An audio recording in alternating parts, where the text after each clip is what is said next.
bizning Makka va Qatar safarimiz ham o'z nihoyasiga yetdi. Assalomu alaykum va rahmatullohi va barakatuh. Mana bizning Makka va Qatar safarimiz ham o'z nihoyasiga yetdi. Men sizlarga ushbu yo'lda qanday omillarga e'tibor qaratishligini bir qator sanab o'tmoqchiman. Birinchi navbatda mashinaga o'tirishlikdan avval pasportingizni oldingizmi, olmadingizmi tekshiring, albatta erinmasdan tekshiring. Va ikkinchi, Qatarga borganingizda, yo'lga chiqqaningizda albatta o'zingizlar bilan bironta o'zingiz iste'mol qiladigan yegulik oling. Sababi yo'llarda siz yoqtiradigan oshxona bor, yoqtirmaydigan oshxona bor yoki yangi shofir bo'ladigan bo'lsa, ovqatda qiyinchilik tug'ilishi mumkin. Sababi 12 soatli yo'l, ancha qiynalib qolasiz. Va u yerga borganda o'zbek hojilarimizda Qatarga kirishlikda muammo yo'q.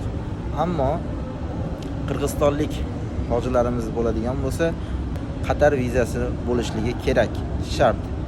Agar qirg'izistonlik hojilarimiz Qatarda chegarasida viza olaman deydigan bo'lsa, 12 soatda chiqyapti. Shuning uchun Makka va Mukarramada vizani olishlikni maslahat beraman. Sababi ana u joyga borganingizdan keyin 12 soat sheriklaringiz kutmasligi mumkin. Orqaga qaytamiz desa, siz bir kunga keyingi taksi kelishligini kutib, vaqtingizni yutkazib qo'yasiz. Va umra vizasi borlar ham biroz hushyor bo'lamiz. Sababi Qatarga o'tganingizdan keyin Saudiyaga qaytayotganingizda umra viza bo'ladigan bo'lsa, umra viza chiqishi muammo bo'lyapti. Ba'zi umra vizadan kelgan hojilarimiz bilan gaplashdik. 2 kundan beri chiqmayotganlari ham bor. Shuning uchun umra vizasi bo'lsa, O'zbekistonga qaytganingiz ma'qul.